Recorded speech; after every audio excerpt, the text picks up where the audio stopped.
भोला, ये भूख तो तूने मिटा दी मेरी। हाँ? अब मेरी पेट की भूख भी मिटा दे, मैं अभी ना कर रहा था। हाँ?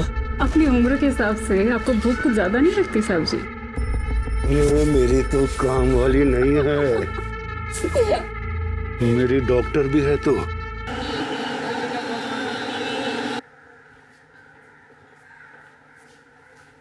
सर, ये लोग आपसे मिलना चाहते हैं।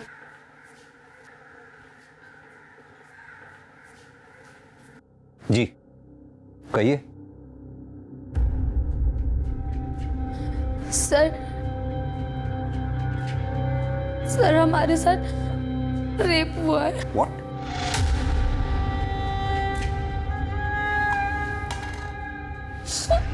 पानी पीजिए।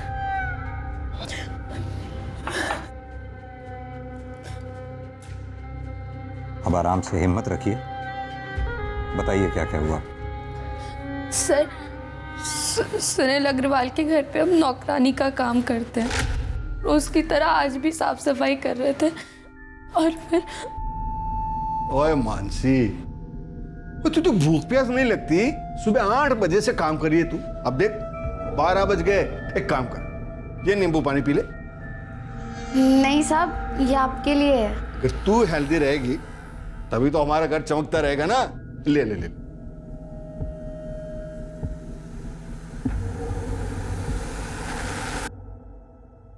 Very good. साहब मैं इसको किचन में रख के आती हूँ।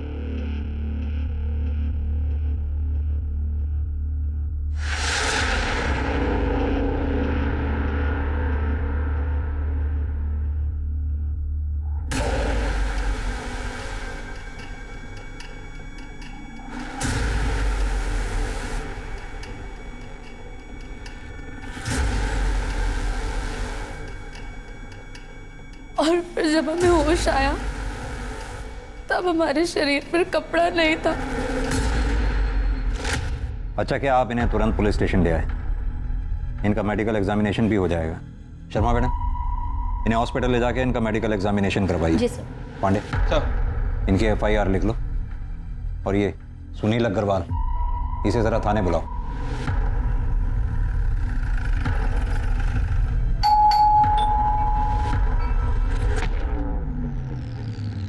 कौन आया है? सर जी, मानसी झूठ बोल रही है। आप ही सोचे, मैं भला अपनी मेड का रेप करूंगा, वो भी इस उम्र में? Sir ji, I am 62 year old. मुझे ये बताने में जरा भी शर्म नहीं कि मुझ में अब वो पावर नहीं बचा। अगर आपको यकीन नहीं है तो मेरी वाइफ से पूछ लो। सर, ये एकदम सच बोल रहे हैं। देखिए, कौन सच बोल रहा है कौन झूठ, ये मेडिकल एग्जामिनेशन के बाद पता चलेगा। अरे अग्रवाल जी, आपको हमारे साथ चलना होगा। अरे अरे, ये क्या जबरदस्ती है? मिस्टर सुनील अग्रवाल और मानसी, आप दोनों की मेडिकल रिपोर्ट इस वक्त मेरे सामने है। मानसी की मेडिकल रिपोर्ट में साफ साफ लिखा है कि मानसी पहले से ही सेक्सुअली एक्टिव है। डॉक्टर्स का मानना है कि मानसी के प्राइवेट पार्ट्स में किसी भी तरह के सीमेन के कोई ट्रेसेस नहीं मिले। जहां तक मिस्टर सुनील अग्रवाल का सवाल है, उनकी मेडिकल रिपोर्ट के मुताबिक डॉक्टर्स का मानना है कि वो पेनिट्रेटिव सेक्स करने की क्षमता खो चुके हैं, यानी कि मेडिकली वो किसी का रेप नहीं कर सकते। सर, मैंने तो पहले ही कहा था कि आजकल की मेड ऐसी होती है, मोटी पार्टी देखी नहीं कि पैसे इकट्ठे के चक्कर में रेप तक के झूठे इल्जाम लगा देती है। क्या मतलब है आपका? मेरी बहन झूठ बोलेगी? हाँ। मेरे पति कभी किसी का रेप नहीं कर सकते। और ये, इसे तो वो बेटी की तरह मानते हैं। झूठ बोल रहे हैं ये दोनों मिलके। सर, एक लड़की के लिए उसकी इज्जत से बढ़कर कुछ नहीं होता है। तुम्हारी मेडिकल रिपोर्ट में साफ साफ लिखा है कि तुम्हारा रेप हुआ ही नहीं है, बल्कि तुमने पैसे ऐंठने के चक्कर में अपने मालिक मिस्टर सुनील अग्रवाल पर झूठा आरोप लगाया।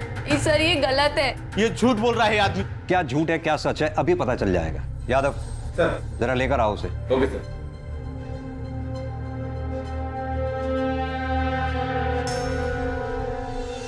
तुम? जी हाँ, इसका नाम है मनोज, तुम्हारा बॉयफ्रेंड। अब तुम खुद अपने भाई को बताओ कि मनोज और तुम्हारे बीच में शारीरिक संबंध है या नहीं। बोलो, क्या पूछना है इंस्पेक्टर साहब? संभालिए।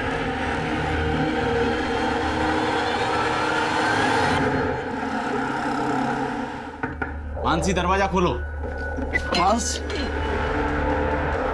मानसी, भैया ये सच है, हमारा मनोज के साथ रिश्ता है, पर ये भी सच है कि हमारा बलात्कार हुआ था, लेकिन आपने और पुलिस ने हमारी बात नहीं मानी, हमको ही गुनहगार बता दिया। अब हम नहीं जीना चाहते। आपकी बहन Mansi.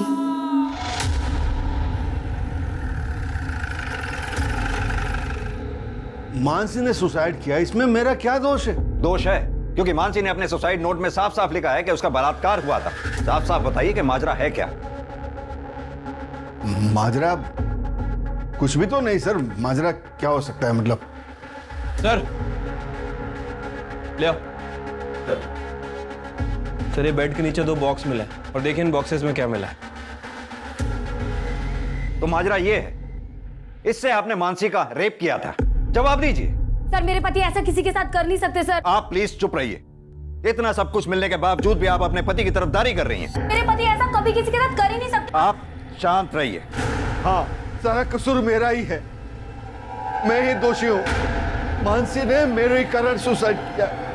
I want the responsible. Sunil!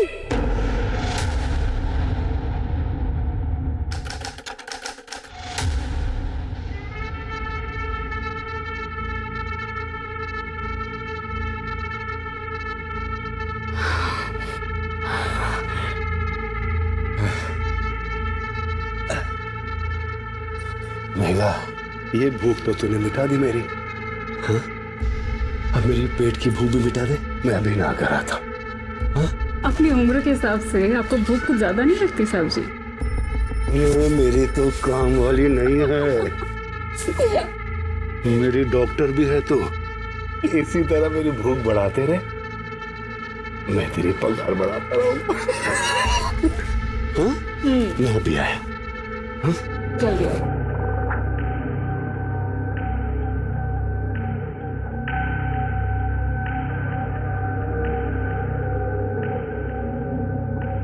Vrinda, Vrinda,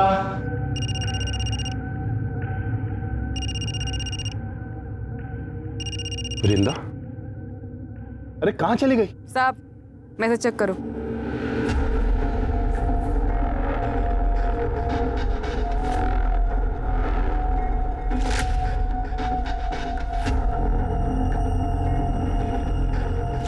video क्यों बनाया तूने?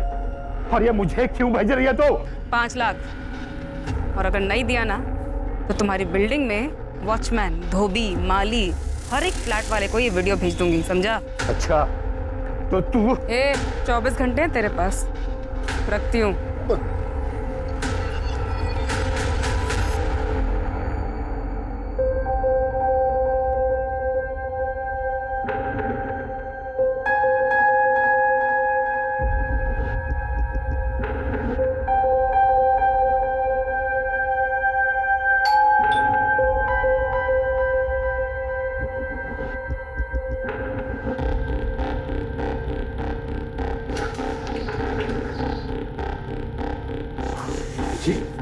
नमस्ते। नमस्ते। मैं करिश्मा। करिश्मा?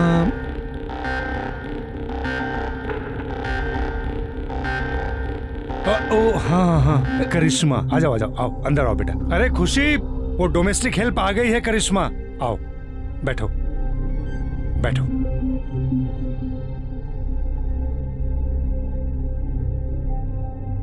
नमस्ते। नमस्ते नमस्ते, बैठो। देखो काम मैंने फोन पे तुम्हें समझा दिया है, बस हम 2 लोग हैं। सर काम कब से शुरू करना है? वो हम सोच रहे थे आज से ही कर देते।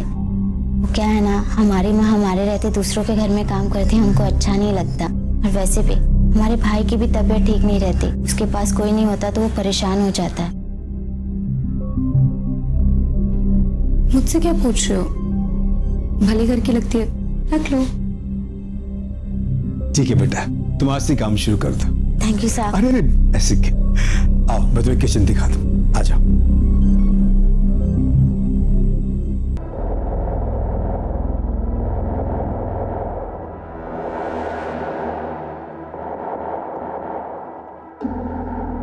क्या बात है साहब, जल्दी इंतजाम कर लिए पैसे का।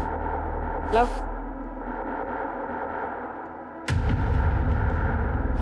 रब है ना, सब देख रहा है। तेरा भला नहीं होना कभी। ये पैसे मैंने अपने पोते की पढ़ाई के लिए रखे थे, समझी? बैंक पढ़ाई के लिए लोन बांट रही है, टेंशन मत लो आप। जाके पोते का ध्यान रखो, जाओ।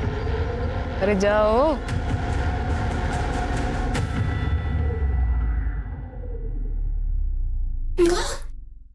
कहा? अरे क्या बात है? हाँ, ये देखो मैं आप लोगों के लिए क्या लेके आई हूँ। क्या लाई है? समोसा और जलेबी। पैसा कहाँ से मिला रे? अरे जिनके यहाँ काम करती हूँ उन्होंने दिए। वो ना समोसा जलेबी खाएगा। ये देख। हे जंगली माई, तेरा नौकरी ऐसे ही चलत रहे, जिससे हमरे मोनू का इलाज और पढ़ाई भी निमह जाए, घर भी चलत रहे।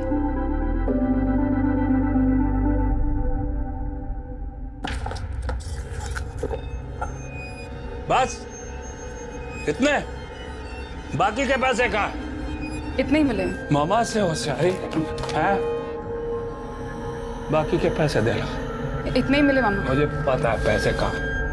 हाँ मामा इतना ही। मामा अच्छा दे रही।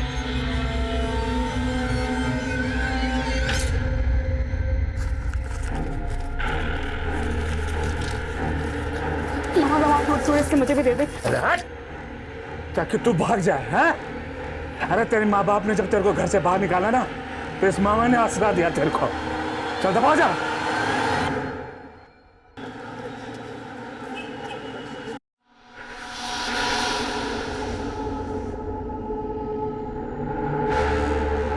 हाँ बस निकल रही हूँ मैं। आई। Okay bye. सुनो, कैसी लग रही हूँ मैं? बहुत अच्छी, हमेशा की तरह। ठीक है, मैं डॉली की किटी पार्टी में जा रही हूँ और मुझे आने में लेट हो जाएगा। हाँ बाय बाय।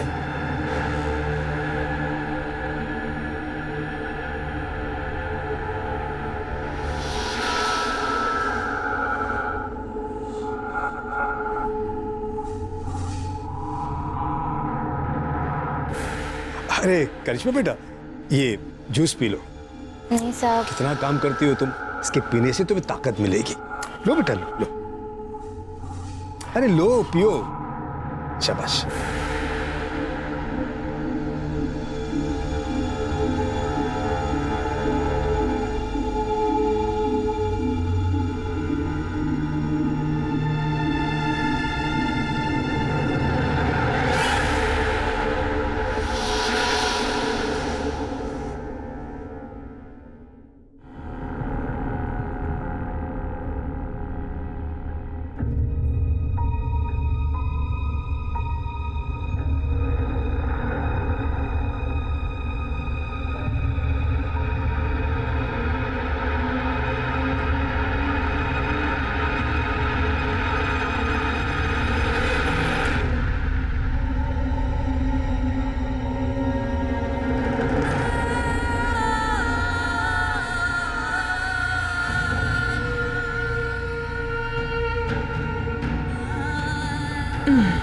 अरे आ गई तू, खाना लगा दे।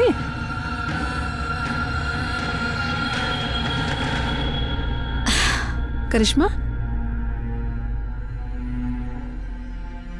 क्या हुआ बेटा? तबीयत ठीक नहीं है का? चाय पिएगी? चाय बना दे। हाँ, हमारा कुछ भी खाने पीने का मन नहीं, हम कल से नौकरी पे नहीं जाएंगे। उन लोगों ने डांट दिया का? देख बेटा, अब जो लोग इतना सामान पैसा सब दे रहे हैं, अगर कभी कोई चार बात बोल दे ना, दिल पे मत लगा। देख, तू नौकरी छोड़ देगी तो फिर मोनू का क्या होगा? फिर जल्दी इतना अच्छा काम नहीं मिलता है बेटा। ये हमारी बात मानना, जो भी उन लोग कहे सब अनसुना कर दे, फिर ये सब ठीक हो जाएगा। तो काम पे नहीं जाएगी तो घर कैसे चलेगा रे?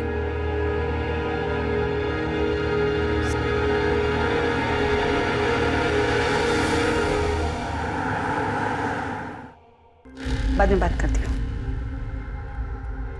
बिल्कुल सही समय पे आई हो।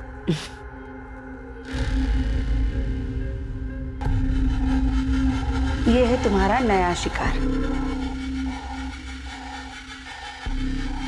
कुछ दिन इसका पीछा करो, देखो ये सही समय पे किल ठोक दो। नमस्ते, मैं धीरज अरोरा हूँ।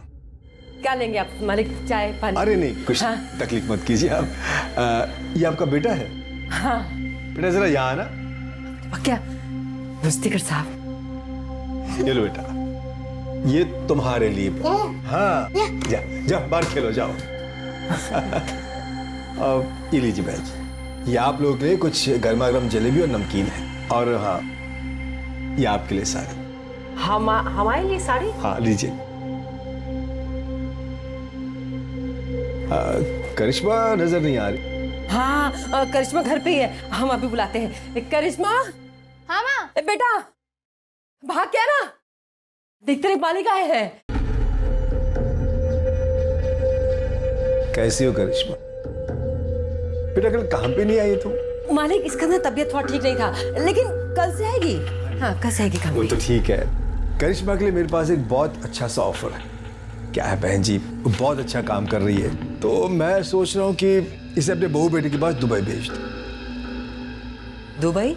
अरे जरा सोचिए बहन जी, यहाँ का 20 रुपया मतलब वहाँ का 1 रुपया, मतलब उसकी पगार 20 गुना बढ़ जाएगी। और हर 3 महीने में हम उसे आपके पास भेज देंगे मिलने के लिए, और आपकी और आपके बेटे की देखभाल के लिए तो हम है ही यहाँ पर। कहिए क्या ख्याल है आपका? अच्छी ये लीजिए, ये एडवांस।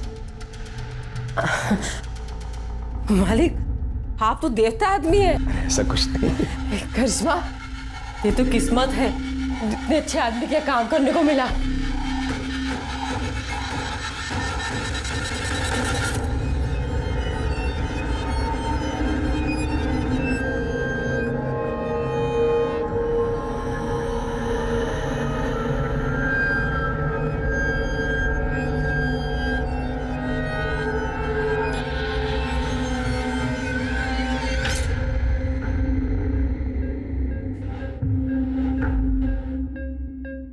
खुशी अग्रवाल जो दूसरी शादी के बाद अब खुशी अरोड़ा बन चुकी थी, उसका ये पति भी दरिंदा था। ये सिर्फ एक कोइंसिडेंस था या फिर इसके पीछे भी कोई और रहस्य था?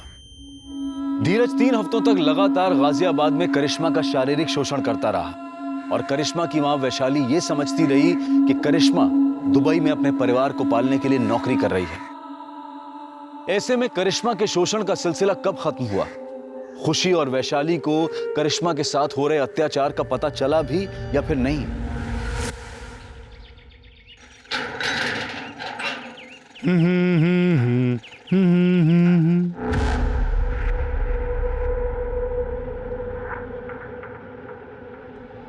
मैडम, मैडम,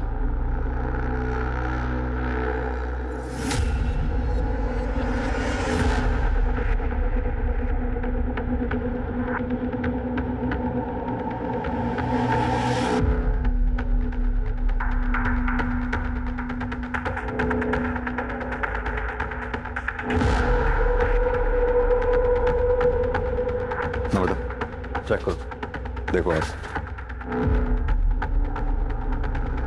सर ये देखिए, यहाँ काफी स्वेलिंग है, हो सकता है जोर से वार किया। हो सकता है मौत इंटरनल इंजरी की वजह से हुई। और देखो अच्छी तरह से। सर टेरेस और बिल्डिंग के आसपास अच्छी तरह से छानबीन करवाओ, देखो कुछ मिलता है क्या। अगर कातिल ने कत्ल यहाँ किया है तो हो सकता है मर्डर वेपन यहीं कहीं उछाल के फेंका हो। सर आप लोगों में सबसे पहले किसने देखा भाई? सर मैंने। आपने बॉडी के आसपास कुछ देखा? नहीं सर, कुछ नहीं। आप लोगों में से कोई इसे पहचानता है क्या? नहीं सर।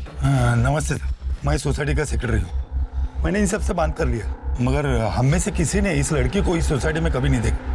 एक बात बताइए, आपके सोसाइटी में सीसीटीवी काम कर रहे हैं? हाँ जी सर। हमें पिछले 2-3 दिन के सीसीटीवी फुटेज चाहिए होगी। मिल जाएंगे सर।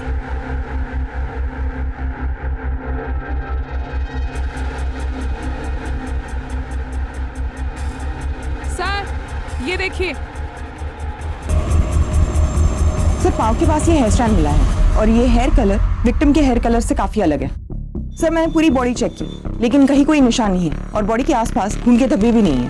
बाल का डीएनए विक्टिम के डीएनए से मैच करवाओ और बॉडी एक बार फिर से चेक करो, देखो कहीं कोई निशान तो नहीं। सर। संदीप, बॉडी का पंचनामा करवा के पोस्टमार्टम के लिए भिजवाओ और उससे पहले इसकी फोटोग्राफ्स लेके सोसाइटी में दिखाओ, देखो कोई पहचानता है क्या। अगर यहाँ कोई ना पहचाने तो आसपास की सोसाइटीज में दिखाओ, वहां भी अगर कोई ना पहचाने तो सोशल मीडिया पे डालो उसकी फोटोग्राफ और इस एरिया के रहने वाले लोगों में विक्टिम का फोटोग्राफ सर्कुलेट करो। हमारे लिए इसके बारे में जानना बहुत जरूरी है, तभी हम कातिल तक पहुंच सकते हैं। सर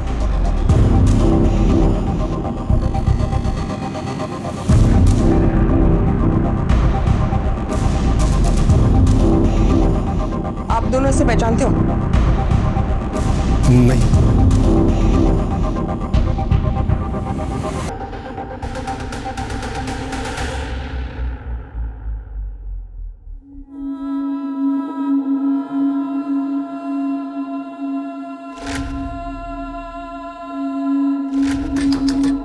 करिश्मा दरवाजा खोल बेटा। इसे खाना पीना छोड़ने से कोनो समस्या का हल नहीं निकलता। दीदी दीदी अगर तुम भी नहीं खाओगे तो हम भी नहीं खाएंगे। करिश्मा खोल दे बेटा।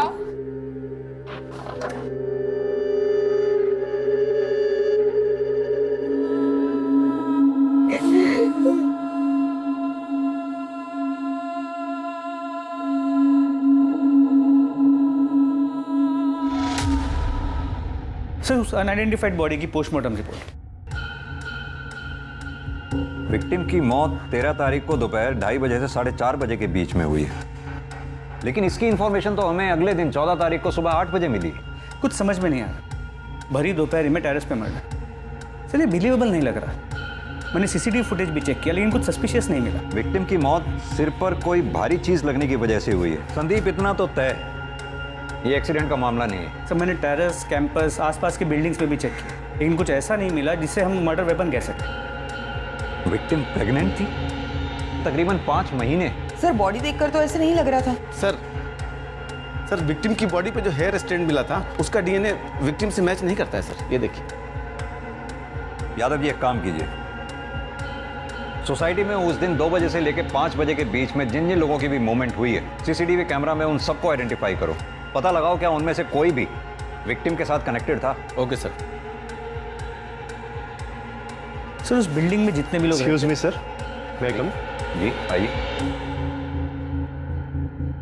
सर मेरा नाम आलोक, मैं आपसे एक जरूरी बात शेयर करना चाह रहा हूँ। प्लीज बैठिए पहले आप। जी थैंक यू सर। बताइए क्या जरूरी बात शेयर करनी है आप? ये जो लड़की है, मैं इस लड़की को जानता हूं सर। इस लड़की का नाम विरिंदा चौहान, और सर ये मेरे वहां मेड का काम करती थी। सर वो इसने मुझे अपने सेक्स के जाल में फंसाकर मुझसे 5 लाख रुपए ब्लैकमेल के तौर पर रैंठे थे। आलोक जी, कहीं ऐसा तो नहीं कि विक्टिम के पेट में आप ही का बच्चा था? मैं तो उस लड़की से 1 महीने पहले ही मिला था। आप इस वृंदा चौहान के कांटेक्ट में आए कैसे? मेरे घर के लिए एक मेड की जरूरत थी, तो मैंने मेड एजेंसी वालों को फोन किया। सहेली नाम की एक मेड एजेंसी थी, उन्होंने मेरा नंबर ये विरिंदा चौहान को दिया था। आप अपना कांटेक्ट नंबर? जी। वृंदा चौहान का कांटेक्ट नंबर? और वो जो एजेंसी का नाम बताया आपने, इसका कांटेक्ट नंबर नम्रता को लिखवा दीजिए। नम्रता जी सर। नंबर ले लो इसका, आप जा सकते हैं। सर ये आलोक खुद होके आया तो है लेकिन इसकी हर बात पे हम विश्वास नहीं कर सकते।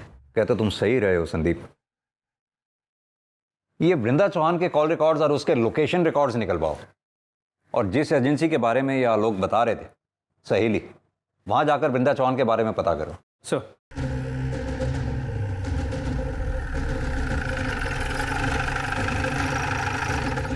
वृंदा हमारी एजेंसी के साथ 7 महीने से जुड़ी हुई। 2 महीने किसी के यहाँ काम करने के बाद एक दिन रोते रोते मेरे पास। ठीक ऑफ। दीदी इतनी चोट कैसे लगी तुझे? मेरे मामा ने आज मेरे साथ ऐसे जबरदस्ती किया, मुझे बहुत पीटा। तो अपनी माँ से बात क्यों नहीं करती? वो कुछ करेगी ना। मेरे मामा मुझसे बहुत नाराज है। उन्होंने मुझे घर से निकाल दिया है।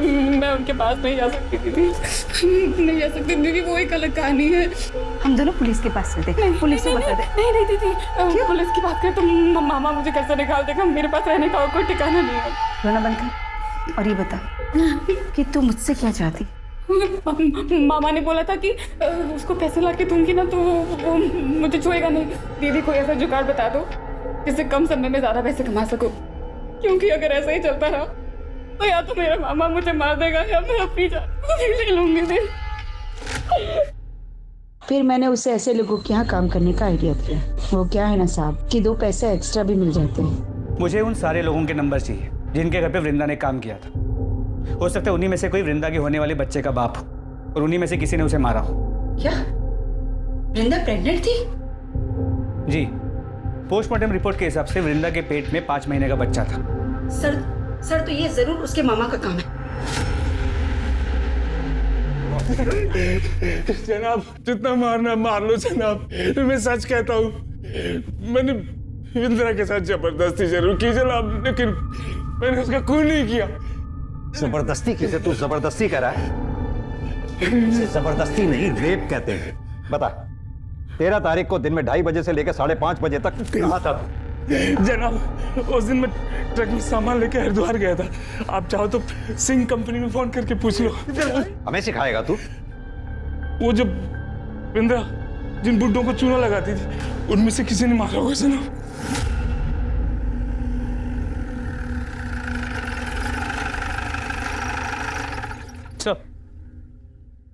जिन जिन सीनियर सिटीजन्स के यहाँ पे वृंदा ने काम किया था, उन सब ने बयान देने से मना कर दिया। लेकिन संदीप, वृंदा प्रेग्नेंट थी और जाहिर सी बात है उसके बच्चे का बाप इन्हीं में से कोई एक होगा। सर, इस बारे में भी हमने उनसे पूछा, लेकिन सबका यही कहना है कि वो लोग प्रोटेक्शन यूज करते थे। सबसे पहले तो ये वृंदा के मामा अतुल चौहान का डीएनए वृंदा के फीटस से मैच कराओ। अगर उसका डीएनए मैच नहीं होता, फिर बाकी बचे लोगों का डीएनए टेस्ट करवाओ। सर, एक बात और, एजेंसी से मिले नंबर्स में एक नंबर धीरज अरोरा का भी था। इस वृंदा ने कभी धीरज अरोरा के घर पे काम तो नहीं किया, लेकिन फिर उसका अगला टारगेट धीरज ही था। पर हमें वृंदा की बॉडी भी धीरज की बिल्डिंग से ही मिली है। सर, हमने उन दोनों से फिर से पूछताछ की, लेकिन उन्होंने वृंदा को पहचानने से साफ मना कर दिया। मुझे वो 13 तारीख की सीसीटीवी फुटेज दोबारा चेक करेंगे। सर, ये देखिए, 3:30 बजे वृंदा चौहान बिल्डिंग में घुसती है। एक मिनट नंबर था, पॉज करना, जूम करना था। खुशी अग्रवाल। सर, आप इसे जानते हैं? तुमने इससे पूछताछ की थी? जी सर, इनके हस्बैंड से भी पूछताछ की थी, लेकिन दोनों ने इसे पहचानने से मना कर दिया। हस्बैंड? जी सर, धीरज अरोरा। ये धीरज अरोरा। लेकिन सर, आप उस खुशी को कैसे जानते हैं? संदीप, करीब 1 साल पुरानी बात है। इस खुशी के पहले पति, इस खुशी का तब खुशी अग्रवाल नाम था और पहले पति का नाम था सुनील अग्रवाल। सुनील अग्रवाल के ऊपर उनके काम वाली ने बलात्कार का आरोप लगाया था और जब हम उनके घर में बयान की पुष्टि के लिए पहुंचे तो सुनील अग्रवाल का यह कहना था, मुझे यह बताने में जरा भी शर्म नहीं कि मुझ में अब वो पावर नहीं बचा। हमें यह भी पता चला कि उस काम वाली का एक बॉयफ्रेंड भी था। हमने ये सोचा हो सकता है कि उस काम वाली ने पैसे ऐंठने के लिए अपने मालिक पर झूठा आरोप लगाया हो। और हैरानी वाली बात यह है कि उस काम वाली ने आत्महत्या कर ली। उससे भी ज्यादा हैरान करने वाली बात यह थी कि उसने अपने सुसाइड नोट में कंफर्म किया कि उसके साथ बलात्कार हुआ था और बलात्कारी कोई और नहीं, वो खुशी अग्रवाल का पहला पति सुनील अग्रवाल ही था। हम उसके बयान की पुष्टि के लिए फिर उनके घर पे गए और छापेमारी के दौरान हमें उन दोनों के घर से सेक्स टॉयज मिले। उन दोनों को थाने लेके आओ। खुशी जी, हम कुछ समय पहले भी मिल चुके हैं। तब आप खुशी अग्रवाल हुआ करती थी और आज खुशी अरोड़ा। कुछ याद है आपको? जी सर। आज आप सेकंड मैरिज करके मूव ऑन कर गई, अच्छी बात है। Thank you sir. मिस्टर धीरज, आपका मानना है कि आप वृंदा चौहान को जानते ही नहीं, जबकि वृंदा जिस एजेंसी में काम किया करती थी उस एजेंसी के मुताबिक आपने किसी काम वाली के लिए वहां रिक्वायरमेंट दी थी और उस एजेंसी का यह कहना है कि वृंदा आपके घर में काम करने वाली थी। जैसा कि वृंदा हर मर्द को हनी ट्रैप करके ब्लैकमेल किया करती थी, शायद आपको भी वो करने वाली थी या फिर हो सकता है किया हो। कहीं ऐसा तो नहीं ये बात आपको पता चली हो और आपने वृंदा का मर्डर कर दिया हो? या क्या कह रहे सर? मैं वृंदा को जानता तक नहीं था। इनफैक्ट आज से पहले उसका नाम भी नहीं सुना था मैं। हाँ, हर एजेंसी को हमने कांटेक्ट किया था मेड की रिक्वायरमेंट के लिए, अपने डिटेल्स भी छोड़े थे वहां, पर हाल फिलहाल हमें मेड की कोई रिक्वायरमेंट नहीं थी। नमिता, जरा धीरज जी को दिखाओ।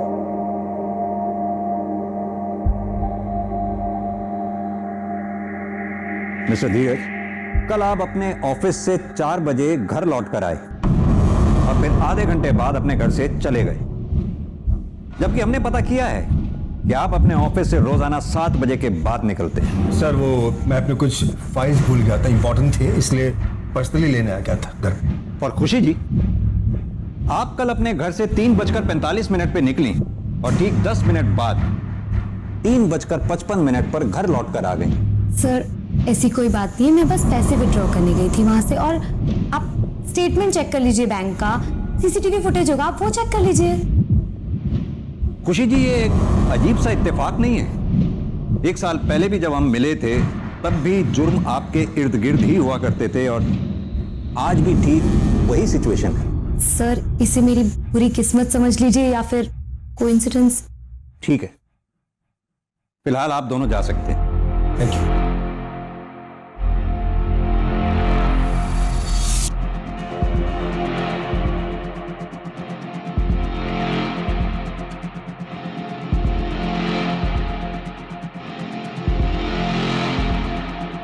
संदीप, लगता है खुशी मैडम का हेयर फॉल आजकल कुछ ज्यादा ही हो रहा है। और सर इस बाल का कलर लगभग उस बाल के कलर जैसा है जो मैं क्राइम स्पॉट पे मिला था। मैं चाहता हूं कि तुम इस बाल का डीएनए पहले मिले हुए बाल के डीएनए से मैच करो। मेरी गट फीलिंग ये कहती है ये दोनों बाल एक ही इंसान के हैं और वो इंसान कोई और नहीं, खुशी अग्रवाल और खुशी अरोड़ा ही है।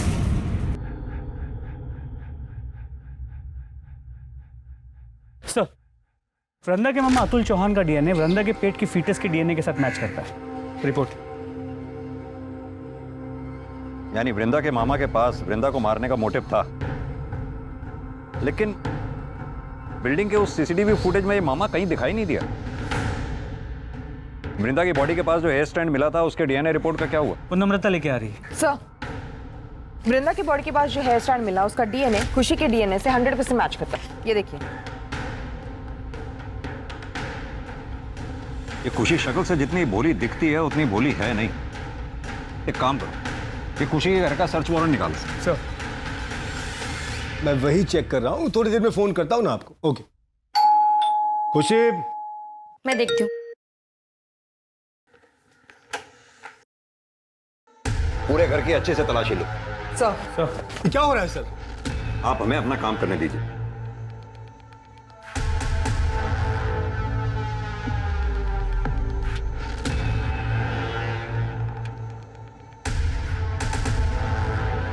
सर ये देखिए।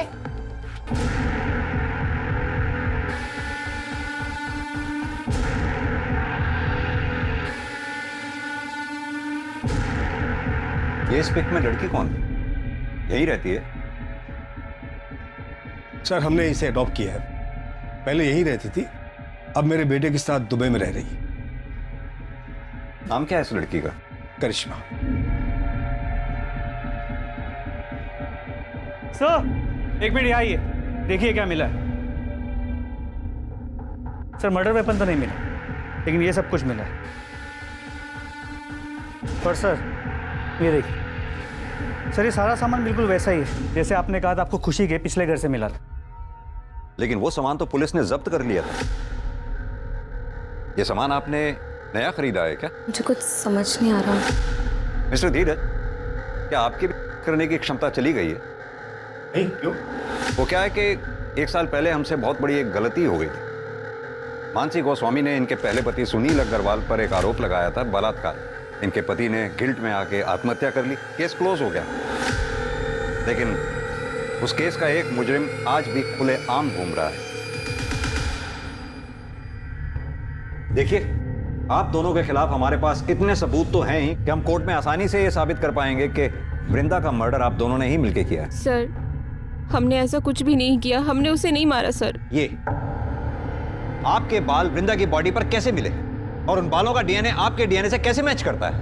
और यही नहीं, वृंदा के लोकेशन रिकॉर्ड वारदात के कुछ रोज पहले तक लगातार धीरज के लोकेशन रिकॉर्ड से कैसे मैच करते हैं? सर मुझे नहीं पता ही। आप तो चुप ही रहिए मिस्टर धीरज, लगातार आप झूठ पर झूठ बोलते चले जा रहे हैं। यादव जी जरा फुटेज दिखाइए इन्हें। इस फुटेज में जो लड़की दिखाई दे रही है करिश्मा, आपने ये कहा कि आपकी अडॉप्टेड बेटी है और वो दुबई में रहती है, तो फिर कैसे इस फुटेज में आपकी बिल्डिंग से वो निकलते हुए दिखाई दी और कहां जा रही थी वो?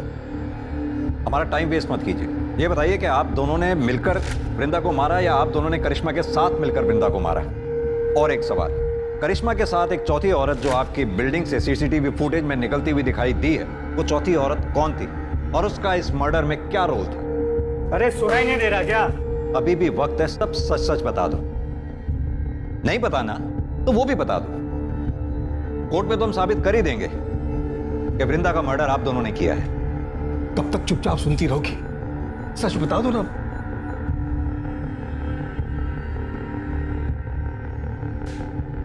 तुम्हारे पास फालतू का टाइम होगा, हमारे पास नहीं। बोलो। सर, हमने वृंदा को नहीं मारा, उल्टा वो हमें फॉलो कर रही थी, वो हमें ब्लैकमेल कर रही थी सर। और वो धीरज को फॉलो करते करते मुझ तक पहुंची। उसने हम दोनों को साथ देखा और उससे पता चल गया था कि हम दोनों पति पत्नी हैं। जब धीरज नहीं थे, उनकी एब्सेंस में वो घर भी आई थी। तुम अपने बचपन के पैर को अंदर नहीं बुलाएगी? तुम यहाँ क्या करने आई हो?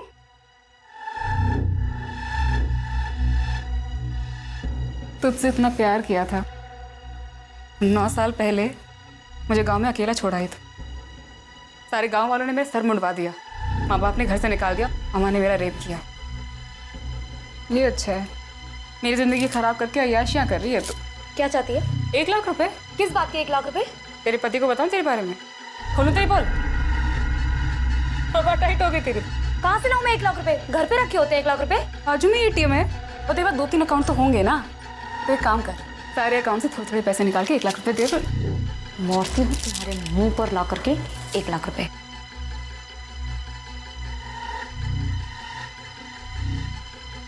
जब मैं वापस आई तो वो मरी हुई थी। वृंदा, वृंदा। फिर मैंने तुरंत धीरज को कॉल किया। क्या बात है, क्यों बुलाया मुझे? जब मैं घर पहुंचा तो मैंने देखा कि वृंदा मरी पड़ी थी। अब खुशी ने मुझे सारी कहानी बताई तो हम दोनों ने मिलकर उसकी लाश को कमरे में छुपा दिया और मैं ऑफिस चला गया। मुझे पता था सर कि हमारी बिल्डिंग का टेरेस खुला रहता है। रात को हम दोनों ने इसकी लाश को सीढ़ियों के रास्ते से टेरेस पर रख दिया। कहानी अच्छी सुनाई आपने मिस्टर धीरज। चलिए एक बार को मान भी लिया जाए कि आप लोगों ने वृंदा को नहीं मारा। मेरा सवाल अब भी वहीं का वहीं है, वो चौथी औरत जो करिश्मा के साथ CCTV फुटेज में आपकी बिल्डिंग से बाहर निकलती देखी गई, वो औरत कौन थी और उस औरत का इस मर्डर में क्या रोल था? ये छुपाने में नुकसान है हमारा, सच बता दो। सर मैं बताता, करिश्मा और उसकी माँ वैशाली ने ही वृंदा को मारा है। बर्तन चौका करने वाले गरीब लोग हैं साहब, हम क्या किसी को मारेंगे? यही मरदवा होंगी, यही दोनों हत्यारे हैं। ये लोग का बस चलता ना तो हमारी करिश्मा को भी मार देते ये लोग। देखिए आप जो भी कहना चाहती हैं साफ साफ कहें। सर, इन लोगों ने हमें कोई अडॉप्ट नहीं किया था, हम इनके यहाँ नौकरानी का काम करते थे। उन्होंने माँ से झूठ बोला कि अपने बेटे के पास दुबई भेज रहे हैं, लेकिन हमें अपने घर में कैद रखा।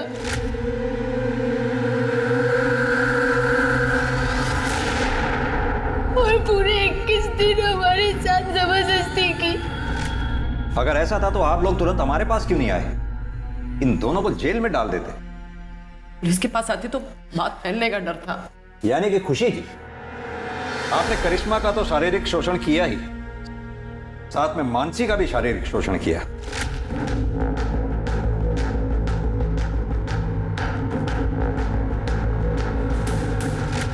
इतना ही नहीं, इस कुकर्म में आपके दोनों पति बराबर के भागीदार थे। पहला पति सुनील अग्रवाल, वो आपको ये कुकृत्य करते हुए देखता था, और आपका दूसरा पति मिस्टर धीरज अरोड़ा इस कुकर्म में आपके बराबर के भागीदार थे। IPC की धाराओं की लंबी लिस्ट लगेगी आप दोनों की।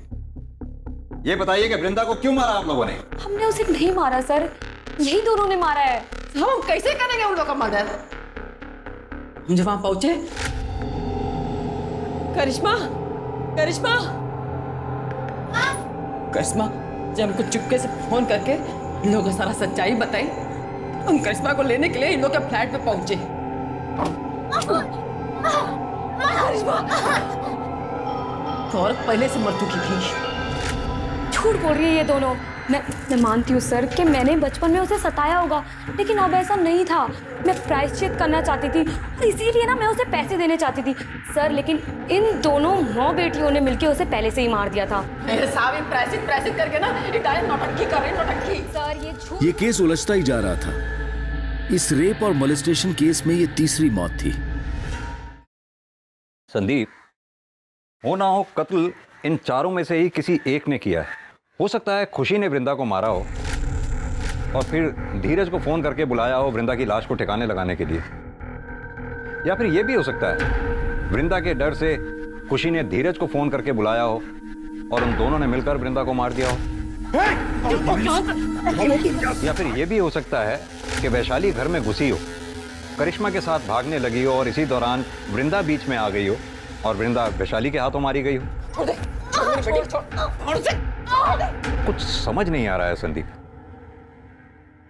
सर, वृंदा मर्डर केस में एक इंटरेस्टिंग चीज सामने आई है।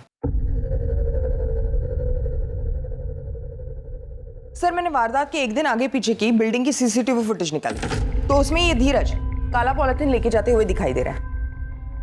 देखने से तो उसका टिफिन लग रहा है। सर, मुझे भी ऐसा ही लगा था, इसलिए मैंने उसी वक्त की बिल्डिंग के आगे के रोड की सीसीटीवी फुटेज निकलवाई तो ये धीरज ये काला पॉलिथीन उस डस्टबिन के पास फेंक रहा था। नम्रता, एक काम करो, अपनी टीम में से किसी को भी इस स्पॉट पे इमीडिएटली भेजो। हो सकता है ये पॉलिथीन अभी भी वहीं हो। जी सर।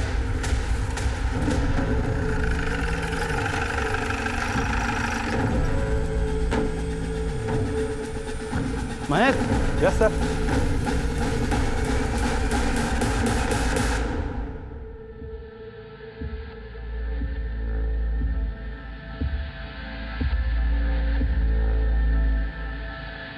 सर, ये बैग मैंने फेंका जरूर था, वृंदा को मैंने नहीं मारा सर, ना ही खुशी ने मारा। फिलहाल तो आप चारों में से जिसने भी वृंदा को मारा है बहुत जल्द पता चल जाएगा, क्योंकि हमारा फिंगरप्रिंट एक्सपर्ट उस गुलदस्ते की जांच पड़ताल में लगे हुए हैं। अभी भी टाइम है, आप में से जिस किसी ने भी वृंदा को मारा है शराफत से कबूल कर ले।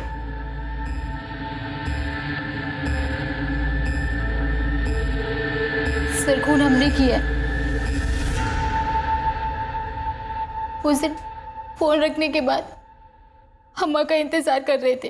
घर में सर और मैडम दोनों ही नहीं थे। जैसे माँ गेट पे आई हम उनके पास दौड़ के पहुंचे तो मैडम हमारे बीच में आ गई, हमें रोकने लगी। हमने गुलदस्ता उठा के उनके सिर पे दे मारा। कैसे मारा, करके बताओ। सर, वो हमारे सामने आ गई थी हमें रोकने के लिए, तो हमने गुलदस्ता उनको ऐसे मार दिया सिर पे, वो वहीं मर गई और हम भाग गए। लेकिन चोट तो वृंदा के सर के पीछे लगी थी। क्यों वैशाली जी? अरे अब तो मान जाओ, या अपनी बेटी को जेल भेजकर मानोगी? हमसे बहुत बड़ी भूल हो गई था। हम जैसे ही दरवाजे की घंटी बजाते देखा तो दरवाजा पहले से खुला हुआ था। सोफे पे एक औरत बैठी थी, हमको लगा खुशी मैडम है। हमारी नजर फूलदान पे पड़ी और उसको उठाए उनके सर पे दे मारे। उसके बाद करिश्मा लेके वहां से भाग गए और इसीलिए हम करिश्मा को बलात्कार का केस लिखवाने के लिए पुलिस थाने नहीं आए। बिना देखे सुने, बिना सोचे समझे कुछ भी करने से पल भर में जीवन बिगड़ जाता है। जरा सा भी समझदारी से काम लिया होता तो अपराधी बनने से बच जाती। आज की तारीख में हमारे देश में समलैंगिक रिश्ते में होना कोई जुर्म नहीं है। अब तो कानून भी पास हो चुका है जो LGBT कम्युनिटी को मान्यता देता है।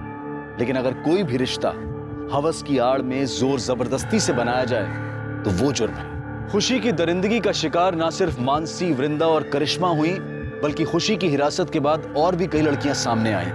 और इस सीरियल रेप और मोलेस्टेशन के लिए खुशी के साथ साथ उसके पार्टनर्स को भी सजा दी गई। ये केस दर्शाता है कि समाज के दरिंदों की कोई शक्ल नहीं होती, कोई जेंडर नहीं होता। लेकिन ऐसे कई केस रोके जा सकते हैं अगर सही समय पर पुलिस को इसकी सूचना दे दी जाए। हमें बस चौकन्ना और सतर्क रहने की जरूरत है। अब मैं अनूप सोनी आपसे विदा लेता हूं। फिर मुलाकात होगी क्राइम पेट्रोल सतर्क के ब्लैक हेडलाइंस अध्याय में एक और नए केस के साथ। और याद रखें, क्राइम और आपके बीच में सिर्फ इतना फर्क है कि आप कितने सतर्क हैं। सतर्क रहें, सुरक्षित रहें। जय हिंद।